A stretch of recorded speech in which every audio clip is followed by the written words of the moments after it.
and my friend Yanko. We've got just a few questions here for the man. A rough day in the office, Aleksib. For you guys, I want to start this one out kind of in the same light.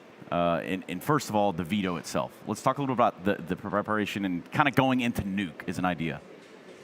I mean, don't even think about rewinding the video, as I'm really upset you're still spending real money on trying to get CSGO skins in different roulettes. On GC skins, you can get skins just by playing games.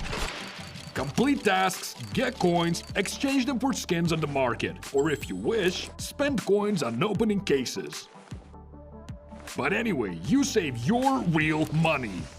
And you don't need to log into Steam to withdraw skins. Enter the code for getting bonuses. Check the link in the description.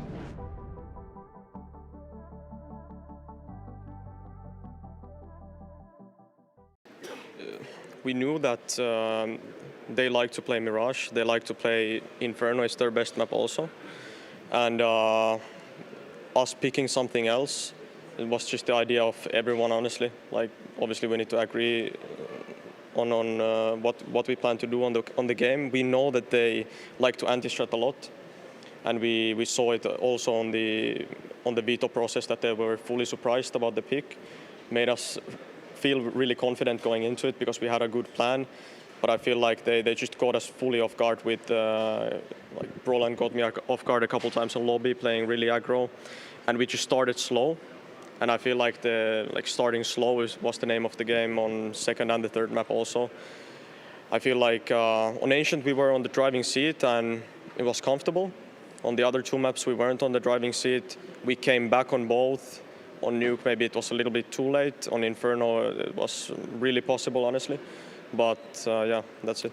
Yeah, like you said, you had a great Ancient, obviously, right out the gate, big lead, and then on Nuke you started mounting the comeback. Do you think maybe in a way, coming back but not being able to fully complete it was worse off, right? Like, I mean, you spent a lot of energy there, I assume, making the comeback, and then it slips away at the very last moment? I mean, it's hard to say. I think the best thing is not to get fully smashed. But then again, feel like we felt more alive, and we kind of left the game with some momentum because we played a decent CT side overall, even though we lost, and we felt like we could just hop into this CT side after we won the knife round, and Decider is like our best map and CT side, and suddenly we start 0-9 or something. I don't even remember what the score was. Was it fun? I don't think, yeah. Yeah, and with G2 it feels like sometimes until your backs are fully against the wall, that's really when you come online. For example, the opening game against Movistar, right? You guys were really flat. Then you started playing better, and even over the course of a single series, right, until it starts going really bad, that's when you start playing, your best CS. Can you talk us through a little bit, if you feel that way, and what could be the reason for that? I mean, sure, yeah. I think every team kind of has it, like, after you're losing a lot, I feel the tension gets a bit lower. I feel everyone feels like we just want to go together and just white pick them, just get some fights, get it going on. And I feel like that 5% of extra confidence gets people usually to come back in these games. I mean, after we won the pistol round on T side and Nemanja got an ace, I felt like we could make it happen. Really small details here and there on that T half, but I feel like it is still pretty unacceptable, but that it's happening way too often that we can't really play a tight game or be more on the driving seat. It's just, yeah, unfortunate. I think you guys went from 8-9-0 down to actually leading 12-11 at some point in the game. You lost 2 3v3s on B and a 2v2 as well. It's usually one of the stronger suits when people look at your team, right? You have very good players, experienced players, good individuals. Was it just chaotic communication in some of those rounds, or maybe I mean, the round where Rez gets 2 kills, he just hit some really great shots as well? Exactly. We even predicted, like, I wanted to go into this angle myself because I predicted they will flash in. Maybe we should have instantly peeked after the flash. I mean, in hindsight, it's easy to say afterwards what you should have done.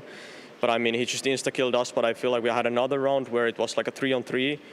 on B side, and we threw away all of our util, where it felt clear that they were playing retake. So we kind of threw away all our util, and then they started to come with their util. We couldn't answer back.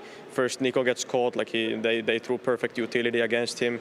Then another player dies, and Nemanja is a 1-on-3 situation on dark. So I feel like maybe the pressure that we mounted this comeback and now we have to close it got into us. I don't know, but yeah, we didn't play the best, and as you said, it felt really weird that we didn't come out on top in these rounds, because it's usually those rounds that is our strongest suit. But yeah, I mean, it was like a weird game overall, and maybe, yeah, I don't know.